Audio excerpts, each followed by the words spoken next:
Hello everyone, welcome to MCQ series season 2 of Literature Academy. 2022 ജനുവരിയിൽ നടന്ന കഴിഞ്ഞ set എക്സാമിന് വേണ്ടി നമ്മൾ MCQ സീരീസ് നടത്തിയിട്ടുണ്ടായിരുന്നു. വളരെ വിജയകരമാവുകയും നിങ്ങളുടെയൊക്കെ സ്നേഹവും സന്തോഷവും കമൻറ്റ് ബോക്സിലൂടെ നിങ്ങൾ അറിയിക്കുകയും ചെയ്തതിനെ തുടർന്ന് നമ്മൾ വീണ്ടും അതിൻ്റെ മറ്റൊരു സീസൺ കൂടി ഇവിടെ സ്റ്റാർട്ട് ചെയ്യാം എന്ന് വിചാരിച്ചു. ഇപ്പോഴും ഒരുപാട് പേര് കാണുകയും നിങ്ങളുടെ അഭിപ്രായങ്ങളൊക്കെ അറിയിച്ച് കമൻറ്റ് ബോക്സിൽ അറിയിച്ചുകൊണ്ടിരിക്കുന്ന ഒരു സീരീസായിരുന്നു ഞങ്ങളുടെ MCQ സീരീസ്.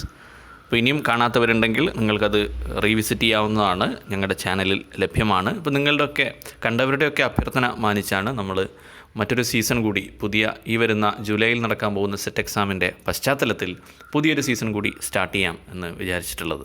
അപ്പോൾ നിങ്ങളുടെ പിന്തുണയും സ്നേഹവും സന്തോഷമൊക്കെ നിങ്ങളുടെ അഭിപ്രായങ്ങളും നിർദ്ദേശങ്ങളൊക്കെ കമൻറ്റ് ബോക്സിൽ രേഖപ്പെടുത്തി ഞങ്ങളെ പിന്തുണക്കും എന്ന് പ്രതീക്ഷിക്കുകയാണ്.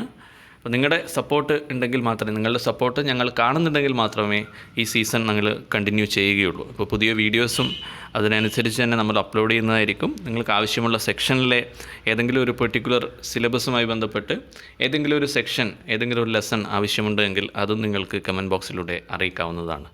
അപ്പോൾ നമുക്ക് വീഡിയോയിലേക്ക് കടക്കുന്നതിന് മുമ്പായിട്ട് നമ്മുടെ ഏറ്റവും ലേറ്റസ്റ്റ് ആയിട്ടുള്ള ക്രാഷ് കോഴ്സ് ആരംഭിച്ചിട്ടുണ്ട്. മുഴുവൻ സിലബസും കവർ ചെയ്യുന്ന PDF മെറ്റീരിയൽ, ഓരോ യൂണിറ്റിനും സെപ്പറേറ്റ് ആയിട്ടുള്ള മോക്ക് എക്സാം, ഒരു ഫൈനൽ 120 ക്വസ്റ്റ്യൻ അടങ്ങുന്ന model exam and most importantly previous year question analysis videos. ഇത്രയും ഫീച്ചേഴ്സ് അടങ്ങുന്ന ക്രാഷ് കോഴ്സാണ് ഇപ്പോൾ ഞങ്ങൾ ഓഫർ ചെയ്യുന്നത്. താല്പര്യമുള്ളവർ എത്രയും പെട്ടെന്ന് കോൺടാക്റ്റ് ചെയ്യുമല്ലോ. നമുക്ക് വീഡിയോയിലേക്ക് കിടക്കാം. First question: at what time does the poem the raven take place? Options are dawn, midnight, dusk and noon. The right answer is midnight. The raven എന്നുള്ള പോയം വളരെ ഫേമസ് ആയിട്ടുള്ള American poet Edgar Allan Poe എഴുതിയിട്ടുള്ള ഒരു പോയമാണ്.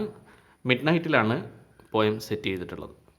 Question number 2: who wrote the poem the emperor of ice cream?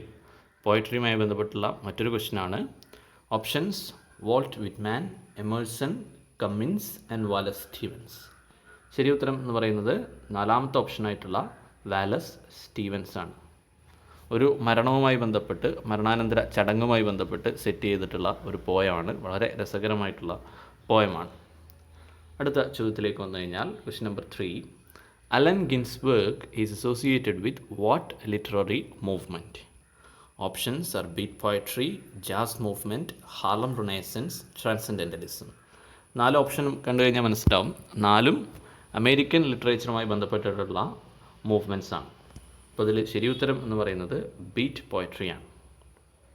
Question number 4: the only novel written by Sylvia Plath is?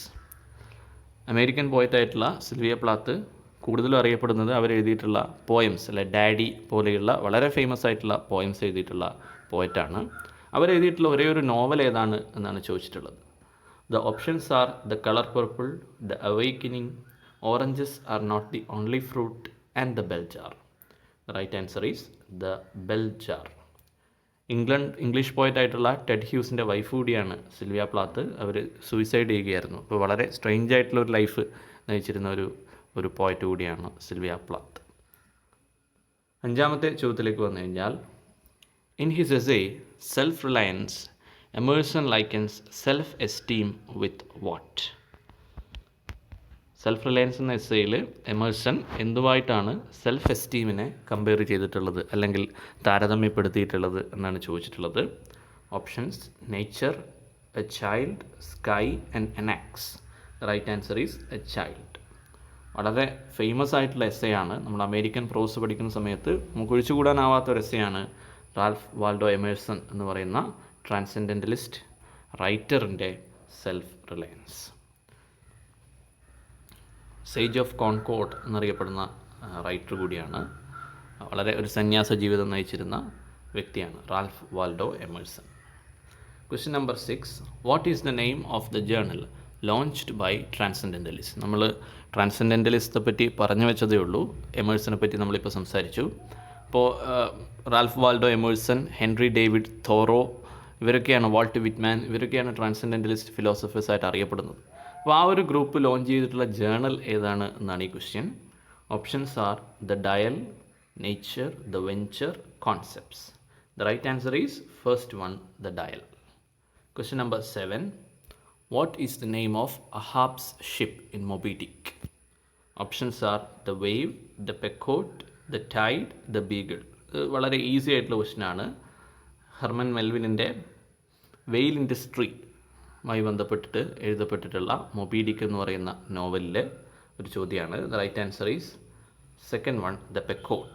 മൊബി Dick എന്ന് പറയുന്ന novel captain Ahab എന്ന് പറയുന്ന ക്യാരക്ടറിന് ഒരു തിമിംഗലത്തോടുള്ള പ്രതികാരം ഫോക്കസ് ചെയ്യുന്ന നോവലാണ്.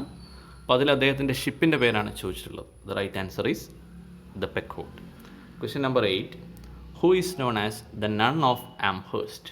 ഇപ്പോൾ ഒരു വിശേഷണമാണ്, അല്ല ഇത്തരത്തിലുള്ള വിശേഷണങ്ങൾ പലപ്പോഴും ചോദ്യങ്ങളിൽ കാണാറുണ്ട്. ഇവിടെ ചോദിച്ചിട്ടുള്ളത് ആംഹേഴ്സ്റ്റിലെ നൺ എന്നറിയപ്പെടുന്ന പോയറ്റ് അല്ലെങ്കിൽ റൈറ്റർ ആരാണ് എന്നാണ്. നമ്മൾ നേരത്തെ എമേഴ്സനെ പറ്റി സേജ് ഓഫ് കോൺകോർഡ് എന്നൊരു വിശേഷണമുണ്ട് എന്ന് പറഞ്ഞിരുന്നു. വളരെ സിമിലർ ആയിട്ടുള്ള മറ്റൊരു വിശേഷണമാണ്. Options: Sylvia Plath, Nathaniel Hawthorne, Emily Dickinson, Amy Lowell. The right answer is Emily Dickinson. Question number 9. The sound and the fury is written by Mark Twain, William Faulkner, Henry James, Samuel Richardson. The right answer is William Faulkner. Faulkner എഴുതിയിട്ടുള്ള വളരെ famous ആയിട്ടുള്ള നോവലാണ് sound and the fury. 10ാമത്തെ ക്വസ്റ്റ്യനിലേക്ക് വന്നു കഴിഞ്ഞാൽ, what was the original title of the play emperor Jones? Eugene ഒനെയിലിൻ്റെ famous ആയിട്ടുള്ള play ആണ്. അതിൻ്റെ ആദ്യത്തെ ടൈറ്റിൽ എന്തായിരുന്നു എന്നാണ് ചോദ്യം. Options: the silver bullet, the escape, the West Indies, the drum beats. Options നോക്കിക്കഴിഞ്ഞാൽ അറിയാം, 4ഉം ആ ഡ്രാമയുമായിട്ട് ഒരു വിധത്തിൽ അല്ലെങ്കിൽ മറ്റൊരു വിധത്തിൽ വളരെ ക്ലോസ്ലി റിലേറ്റഡ് ആയിട്ടുള്ള ടേംസാണ്. അപ്പോൾ ദ റൈറ്റ് ആൻസർ എന്ന് പറയുന്നത് ആദ്യത്തെ ഓപ്ഷനായിട്ടുള്ള സിൽവർ ബുള്ളറ്റാണ്. സിൽവർ ബുള്ളറ്റിന് എത്രത്തോളം പ്രാധാന്യം ആ ഒരു ഡ്രാമയിലുണ്ട് എന്നുള്ളത് ഒനെയിലിൻ്റെ എംപറർ ജോൺസ് വായിച്ചിട്ടുള്ളവർക്ക് നന്നായിട്ട് അറിയുന്നതാണ്. അപ്പോൾ ഇത്രയാണ് നമ്മൾ ഇന്നത്തെ വീഡിയോയിൽ ഡിസ്കസ് ചെയ്യുന്നത്. ഈ വീഡിയോ യൂസ്ഫുൾ ആയിട്ടുണ്ടെങ്കിൽ നിങ്ങളുടെ കമൻറ്റ്സ് തീർച്ചയായിട്ടും കമൻറ്റ് സെക്ഷനിൽ അറിയിക്കുക. നിങ്ങളുടെ സപ്പോർട്ട് നിങ്ങളുടെ ലൈക്കുകളിലൂടെയും ഷെയറുകളിലൂടെയും കമൻറ്റ് ബോക്സ് ഉപയോഗിച്ചും ഞങ്ങളെ അറിയിക്കുമല്ലോ. ലിറ്റ്ഷ്യൂർ അക്കാദമി ക്രാഷ് കോഴ്സ് നടത്തുന്ന കാര്യം ഒരിക്കൽ കൂടി ഓർമ്മിപ്പിക്കുന്നു. ഞങ്ങളുടെ ക്രാഷ് കോഴ്സിൽ ജോയിൻ ചെയ്യാൻ താല്പര്യമുള്ളവർ എത്രയും പെട്ടെന്ന് ലിറ്റ്ഷ്യൂർ അക്കാദമിയെ കോൺടാക്റ്റ് ചെയ്യുമല്ലോ. വീഡിയോ ഇഷ്ടപ്പെട്ടിട്ടുണ്ടെങ്കിൽ ലൈക്ക് ചെയ്യുക, സുഹൃത്തുക്കളിലേക്ക് ഷെയർ ചെയ്യുക, ഒപ്പം നിങ്ങളുടെ വിലയേറിയ നിർദ്ദേശങ്ങൾ കമൻറ്റ് ബോക്സിൽ രേഖപ്പെടുത്തുക. മറ്റൊരു വീഡിയോയുമായി വീണ്ടും കാണാം. ഈ സീസൺ നമ്മൾ കണ്ടിന്യൂ ചെയ്യും. ഈ ഒരു MCQ സീരീസിൽ നിന്നും കൂടുതൽ വീഡിയോസ്, മുഴുവൻ സിലബസും കവർ ചെയ്യുന്ന കൂടുതൽ വീഡിയോസ് നിങ്ങൾക്ക് എക്സ്പെക്റ്റ് ചെയ്യാം. മറ്റൊരു വീഡിയോയുമായി വീണ്ടും കാണാം. Thank you for watching.